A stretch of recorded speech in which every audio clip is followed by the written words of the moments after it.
and have a vision. Think big. Ignore the naysayers. Work your ass off and give back and change the world. Because if not us, who? If not now, when? What is the secret to success? The long version is that I actually always had 5 rules. And everything that I did, I always used those 5 rules. And those 5 rules helped me to become successful in various different areas. And I believe that those rules can be applied to almost anyone and everyone. You don't need to be a bodybuilding champion. You don't need to want to be a governor of California or to be an action hero or anything like that. If you want to excel in whatever you do, those rules are for you. It's that simple. Now I have to tell you right off the top that I always was very intense. As a kid already, I was very intense and I was very hungry. I always wanted to be the best. I always wanted to be nice. I always wanted to be the best. I always wanted to be number 1. I always wanted to get to the top. I never believed in just getting by. Now I have nothing against people that just want to get by, because I think there are many roads to happiness, but I think that we all here like to be successful and we are driven. So that's why those rules apply to you. So my first rule is find your vision and follow it. You see, I think it's the most important thing that we have a very clear vision of where we go. A goal, where do we go? Because you can have the best ship in the world. You can have the best cruise liner, but if the captain does not know where to go, that ship will drift around the world and out there at sea and will never end up anywhere. And this is exactly the way it is in real life. If you don't have a goal, if you don't have a vision, you just drift around. You're not going to be happy. This is why it is so important to have that vision. Now I created the problem Austria, because I grew up after the Second World War. Austria, right along with Germany, lost the Second World War, thank God. And the problem was that everyone was so depressed because they lost the war that there was alcoholism everywhere. There was, of course, depression. There was a terrible economic situation. There was famine. There was starvation and all of those things. And also it was kind of a little place and narrow. I felt I wanted to get out of there. I wanted to escape. And I couldn't see myself really to work there and to stay there, to work in a factory, or to work on a farm, or to even to follow my father's footsteps and to become a police officer. I couldn't see that either. As a matter of fact, that's what my parents wanted me to do. They wanted me to become a police officer and to marry a girl by the name of Heidi and to have a bunch of children and to run around like the Von Trapp family in The Sound of Music. But that's not what I saw. This was the vision of my parents, but not mine. The Sound of Music. But that's not what I saw. This was the vision of my parents, but not mine. And luckily one day in school I watched a documentary about America. And I found myself. I knew exactly that is where I wanted to end up. I wanted to be in America. Everything that I saw in the documentary I just loved. Everything was so big. I remember the tall skyscrapers, the monstrous bridges, the giant freeways filled with beautiful cars, the huge jetliners, movie stars, Muscle Beach, and all of those things. I could not wait to get there. The question was just, how do I get there? How do I get to America? I mean, this was not a common thing to do way back in the 50s. No one had the money to travel or anything. But one day I was fortunate enough to see a magazine. And that magazine showed me the path to America. And it was a bodybuilding magazine. And on the cover was this very muscular guy that was standing there like Hercules with a Hercules outfit. His name was Reg Park. This Reg Park was on that cover, and I remember the cover said, Mr. Universe becomes Hercules star. I read the article as fast as I could, learning about how he grew up in Leeds in England, poor, and how he trained 5 hours a day, every single day, and trained and trained and trained and lifted weights, and then he finally became Mr. Great Britain. And then he became Mr. Universe. And then he won a second Mr. Universe title and a third Mr. Universe title, and then all of a sudden he landed in Rome in Cinecittà doing Hercules movies. And there he made millions of dollars, and this money he took and bought himself a gymnasium chain in South Africa, and he became a successful gymnasium owner. And as I read, I became more and more certain about my own future. As I read this story, I was so excited, so into it. I was on my life, basically. I could see myself, I could visualize myself clearly to be a champion on that same stage where he won the Mr. Universe, and then to move to America, then get into movies, and then become rich and famous. I had that vision very clearly laid out. I was so happy that I knew exactly where I was going. From that moment on, everything that I did, no matter how hard I had to work or how much I had to struggle, it didn't matter. It was a wonderful joyride because I knew what the purpose was and I found my passion. The simple truth is, if you don't have a vision, if you don't have a goal, if you don't see your future laid out in front of you, you're just floating around without a purpose. And I think that the numbers speak for themselves. This is why so many people around the world are unhappy with their jobs. I mean, in America, 74% of the people hate their job and would like to change jobs.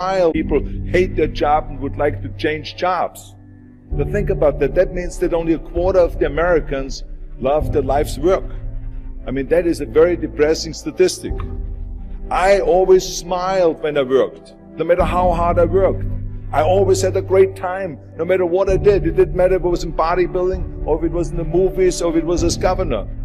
I remember in the pumping iron days, people ask me in the gym all the time, why are you smiling all the time? Why are you so happy? You have to lift 50 tons of weights. You have to train 5 hours a day. I mean, I look at the other bodybuilders' faces and lifters' faces, and they look kind of depressing. They look sour. They're miserable that they have to lift weights. You don't look miserable, you look happy. And I tell them always, I say, I smile because I know exactly that every rep that I do, that every set that I do, every weight that I lift, I get one step closer to turning that vision of mine into reality and become a universe. I could not wait to lift another 500 pounds in the squats. I could not wait to do another 1,000 sit-ups. I could not wait to do bench press, more bench press and more curls until I couldn't move my arms anymore. Because I knew that every rep got me closer to standing on that stage as a champion. As a matter of fact, when I lifted weights, I didn't really feel like I was lifting weights. I felt like I was lifting a trophy over my head each time I lifted. And to have all those bodybuilders around me and thousands of people screaming. And I tell you that this vision didn't just help me in bodybuilding, it helped me with everything, like I said. I remember in the movie business, there was many times stunts that I had to do where I got hurt, where I was in pain, in agony, and had to do it over and over again. I remember one incident specifically on Conan the Barbarian.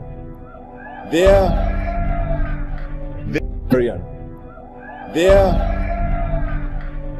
I was crawling on all four, on rocks, over rocks and gravel, holding my sword right in front of me.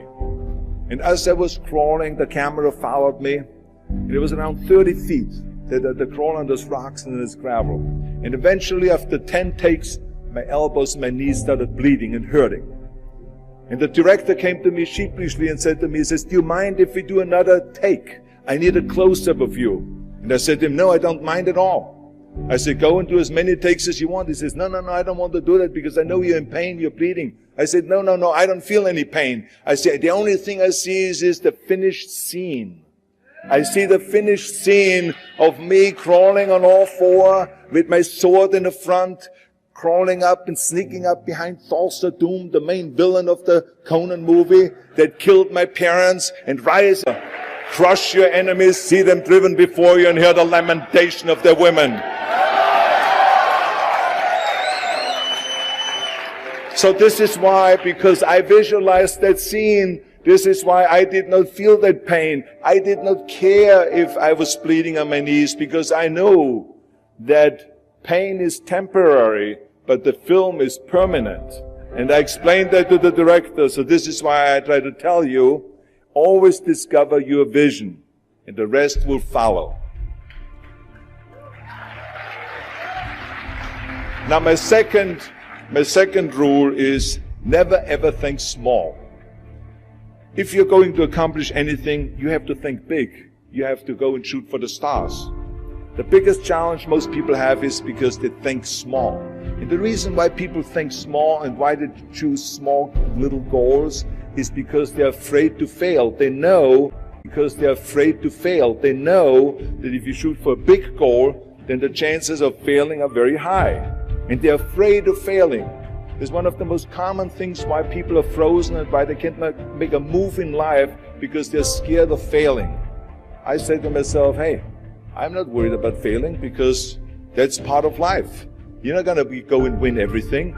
And how far can you fall? Look at this. This is the ground. That's as far as I can fall. And you know something?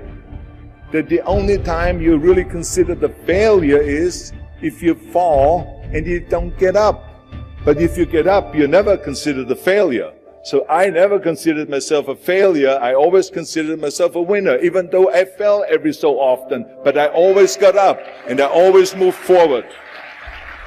This is the important thing. I never had any patience, of course, for thinking small, because in German we have a saying, wenn schon, denn schon. Because in German we have a saying, wenn schon, denn schon.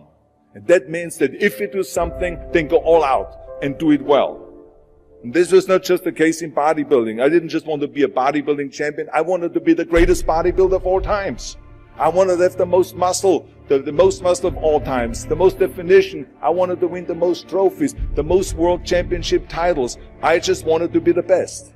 And the same is also in movies. I didn't just think about being in movies. No, I wanted to be a movie star. I wanted to have above the title billing. I wanted to become the highest paid entertainer. I basically wanted to be another John Wayne. What's wrong with that? And then the same is in politics. I didn't just want to go and be in politics and enter a race for city council. I mean, let's be honest. Does that sound right, Schwarzenegger? City council? No, come on. No, come on. Not even Schwarzenegger and mayor. No, it had to be Schwarzenegger running for governor. But not just any governor, but governor of the greatest state in the United States, of California. That was the important thing. I give you an example of thinking big. When I became governor, I wanted to rebuild California's ancient infrastructure.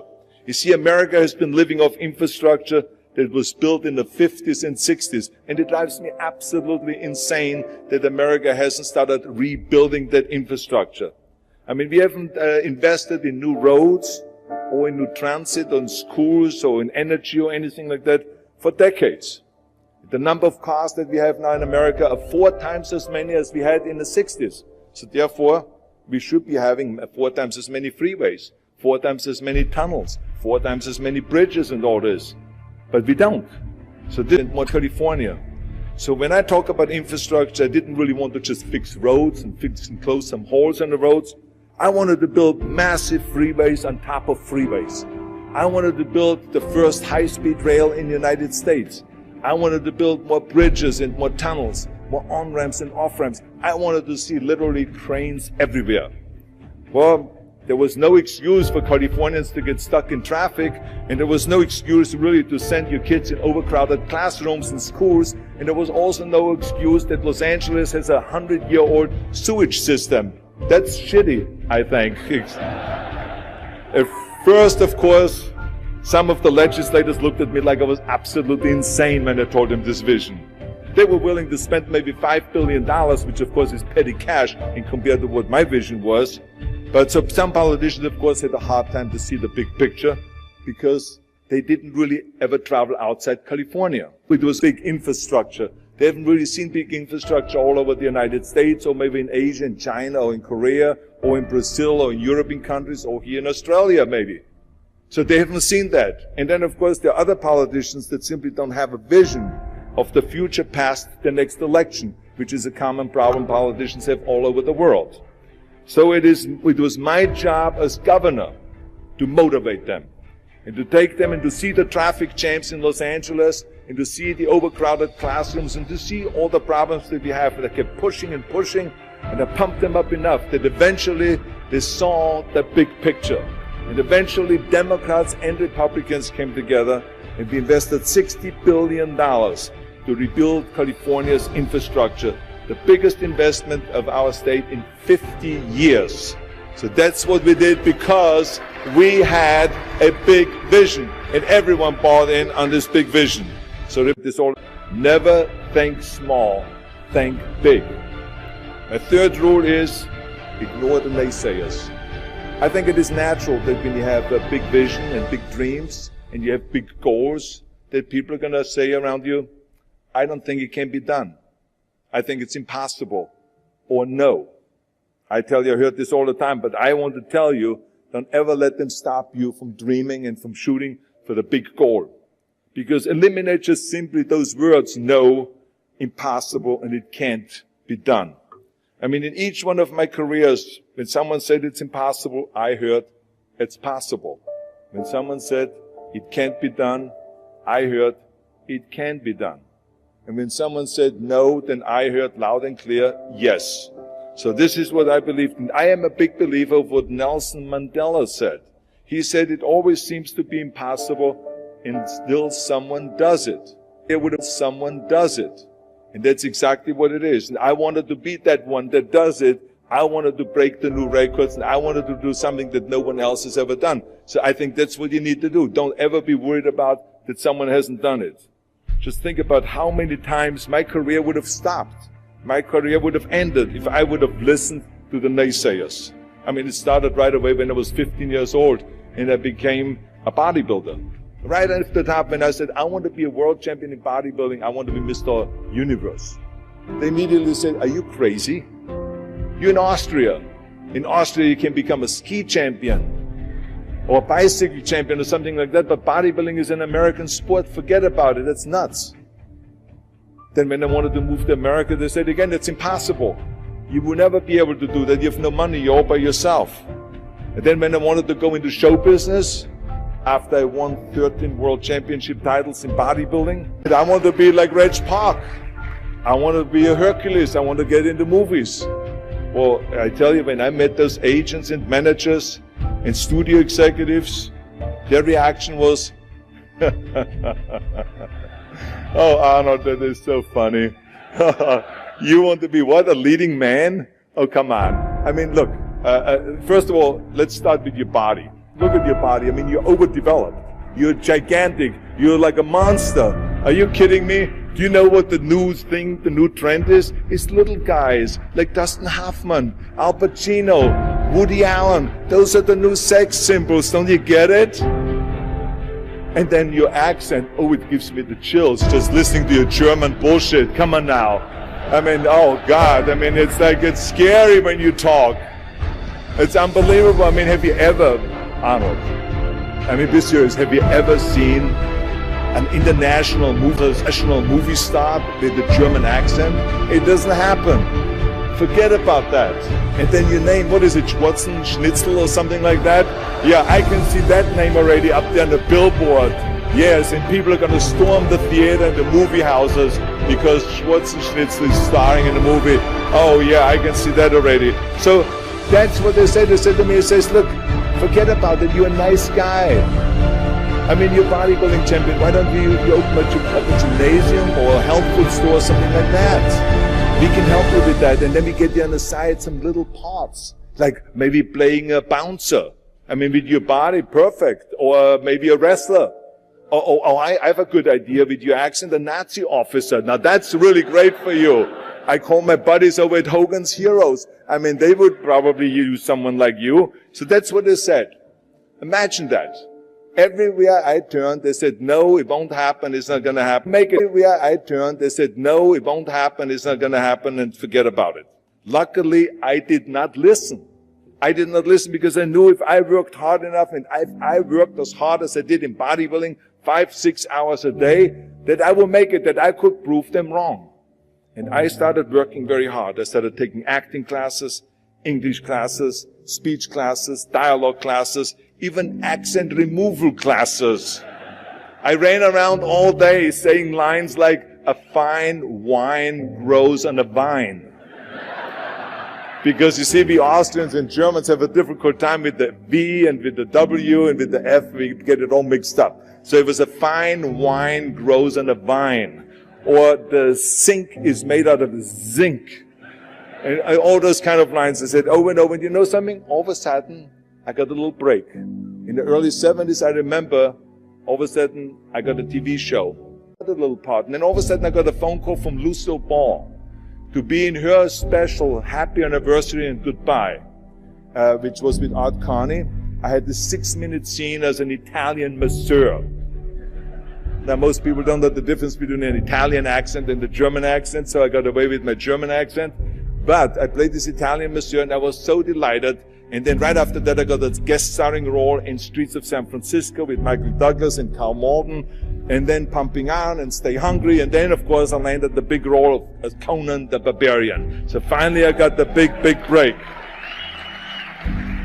And you know what was so interesting about it was that as soon as we were finished with the Conan movie, we were out there on a promotion tour, and the director said at the press conference, the director is John Milius, he said, if we wouldn't have had Schwarzenegger with those muscles, we would have had to build one. Now think about that. Before it was this huge obstacle to have this body, and all of a sudden the director says, if we wouldn't have had Schwarzenegger with his body, we would have had to build one. Now what a turnaround. And then when I did Terminator, James Cameron said, which was really great, he said the "I'll be back" line became one of the most famous movie lines in history because of Arnold's crazy accent, because he sounded like a machine when he talks. So as you see, everything that the naysayers said was a liability became an asset. And the same was also in my political career. When I ran for governor, they immediately said, I shouldn't do it, it is a big mistake, it won't happen, I will lose, and all of those kind of things. And the rest, of course, is history. The bottom line is, if I would have listened to the naysayers, my career would have ended when I was 15 years old. I would be still yodeling in Austria in the Alps. To you can't, or it's impossible, or no. So I just recommend to you very strongly, ignore the naysayers.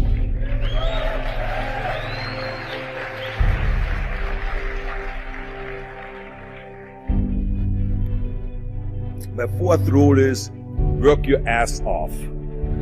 Nobody ever stumbled upon success by accident, except maybe the guy who found gold in California. But don't ever think that you can be that guy. I mean, you never want to fail because you didn't work hard enough. I always believed no stone unturned. Work your butt off. That's what I always believed. No matter what you do, work, work, work. I remember Muhammad Ali, one of my great heroes, had a great line in the 70s when he was asked, how many sit-ups do you do? He said, I don't know, because I start counting only when it starts burning. He said, I don't know, because I start counting only when it starts burning. When it starts burning, that's when it starts counting. You see, that's what makes you a champion. It doesn't matter in what area you're in. No pain, no gain. The bottom line is, one of my rules, which is work your butt off. If you don't apply that rule, all the other rules won't mean anything. I mean, it drives me absolutely nuts when people say, I don't have time to work out. Haven't you heard that many times? I don't have time to work out, or I have worked so hard all day, I'm tired, I cannot work out anymore. Or I cannot read another book, or I cannot improve myself, or I don't have time, or I work so hard that I cannot really improve my business, or I cannot grow as a person, or any of those things. What the hell are we talking about here? I mean, today is 24 hours. You sleep 6 hours, so you have 18 hours left. I mean, I know there's some of you out there that say, well, wait a minute, I sleep actually 8 hours, but that's just sleep faster, okay? You didn't, I mean, let's not get bogged down with this stuff here. Listen, when I came to the United States, I remember that I trained 5 hours a day, every day, and I was managing a construction business, and I was a bricklayer, and I went to college also, and I took acting classes from 8 o'clock at night to 12 o'clock midnight. All of that in one day. Every day I did that. I did not worry about it. I knew that I had 24 hours and I didn't want to waste one single hour. Because I believe of what Ted Turner said, who is one of the great entrepreneurs who started CNN and so on. He said, early to bed, early to rise, work like hell and advertise. So that's what I believe of success with your hands in your pockets. You must work your ass off. It's that simple. And my fifth and last rule is, don't just take, give something back. Leave your mark on the world. I believe that we all have an obligation to do something for our community, something for our state, something for our country. We must serve a cause that is greater than ourselves, because we all know that in the end we will be judged not by how much we made, but by how much we give. Ever since America greeted me with open arms, I've had this sense of responsibility, and I felt obligated to give something back to America. Because I know that everything that I have accomplished is because of America. If it's my bodybuilding career, if it is my show business career, my political career, the money that I've made, because of America. But I have to recognize the fact that America did not become the land of opportunity in this great country by itself. No, in history, people worked tirelessly in America. People fought and people died to make it the land of freedom and opportunity and the land of liberty. So now it is our responsibility, if we want to keep it the #1 country in the world, to work for that and to give something back to that country. And it doesn't matter if you're in America, or if you're in Australia, or if you're in China, or if you're in Japan, or in Italy. It is the same thing. You all have to give something back to your country, no matter where you're from. Now, I love the words of my father-in-law, Sergeant Schreiber, who started the Peace Corps, the Job Corps, legal aid to the poor during the Kennedy and during the Johnson administration. He was the #1 public servant, and he always inspired me to become a public servant. He was one of my heroes. He said at Yale University at a commencement speech, he said to the students, tear down that mirror. Tear down that mirror that makes you always look at yourself. And you will be able to look beyond that mirror, and you will see the millions and millions of people that need your help. And I saw those millions and millions of people. And this is why I tried to take every opportunity that I could to give something back. I started training Special Olympians, people that were intellectually handicapped, to help them with weightlifting and powerlifting. I became the international powerlifting coach and the torchbearer for Special Olympics. Then later on, I joined the Simon Wiesenthal Center to fight prejudice, so we don't have the things happening again as we had during the Second World War, during the Nazi Reich. And I joined also the President's Council on Fitness. I became the chairman under President Bush from 1990 to 1993. To be the chairman and to promote health and fitness in all 50 states. I traveled all 50 states. I started after-school programs for the most vulnerable children, for inner-city children, to make them be able to say no to drugs, no to gangs, and no to violence, and to say yes to education and yes to life. And every single time I reached out and I gave something back, I felt fantastic. Nothing made me happier. I would rather play chess with an 8-year-old kid in an after-school program or play golf, a round of golf with a Special Olympian than go down another red carpet of a movie premiere. And I have nothing against movies, but to give something back to me is more important than just to think about myself.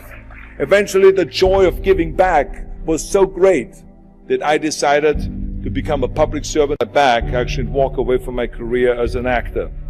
After I finished promoting Terminator 3, I jumped into the race, into the governor's race in California, and I ran for governor. And even though my friends advised me not to do that, they said, are you crazy, Arnold? Don't you understand that you would lose now this $20, $30 million a movie that you're getting paid? And they will only pay you $178,000 as governor a year? Well, I didn't care, because I knew that all the money that I've made and to be in that position in the first place to make this money is because of America. It was time to give something back. So I became governor, and I didn't even take the $178,000. I gave it back to the taxpayers because it was petty cash. It's the last thing I needed. And I can tell you that those 7 years were the most exciting and the most rewarding and the most gratifying years of my life. To work all day long, to solve problems and to serve the people was absolutely heaven. It was the best job I've ever had. But I also knew that eventually it's going to come to an end. And after 2 terms, it did come to an end. But when it came to an end, the one thing that didn't come to an end and was not finished was my desire to be a public servant and to serve the people. And this is why I continued to work for Special Olympics. That's why I continued to work on fighting my fitness crusade and traveling around the world to promote health and fitness. And this is why I continued to support after-school programs, and we even started the Schwarzenegger Institute at the University of Southern California to continue to inspire students and leaders around the world to find solutions to complicated issues and to give back and to make the world a better place. So because, thank you. But I tell you that I was very fortunate that I had great heroes. I had great heroes that I could look up to, and I mentioned 2 of them, Muhammad Ali and Sergeant Shriver, my father-in-law. But there's other great heroes like Gorbachev, Reagan, Mandela, great leaders like Mother Teresa, Chancellor Kohl, and Churchill, and the list goes on and on. I mean, those people had such an impact on the world. Single-handedly, they've changed the world. I mean, if you think about just Gorbachev, I mean, this man, every time I meet him, I'm in awe. I mean, he grew up under communism, and he rose from the bottom of the ranks straight up to the top. He became president of the Soviet Union, one of the most powerful people in the world. And he was the leader of the Communist Party. And when he was in the top position, he realized that the system was broken. Now what do you do when you're the top leader of the Communist Party and you realize that the system, that communism doesn't work? Well, you know what he did? He dismantled communism. Think about the courage that that takes. I mean, the guts that it takes to do that. Think about that Gorbachev completely transformed his country with glasnost to give his people for the first time freedom. And then through perestroika, by reforming Russia's economy. He didn't wait for the next president. He didn't complain. He simply said, if not me, who? And if not now, when? So I feel very strongly all of us need to have and embrace that kind of a spirit. We all can create change, whether it is in our neighborhood or in our local schools or in our country. It can be big, but it can also be as little as just going to a school kid that has problems reading and teaching that kids how to read or how to do math. We don't have to just work on me. We should also work on we. Not just me, but also we. Remember that. To lead a truly full life, you must give back. You must leave the world a better place than you found it. Because the bottom line is, it is up to us.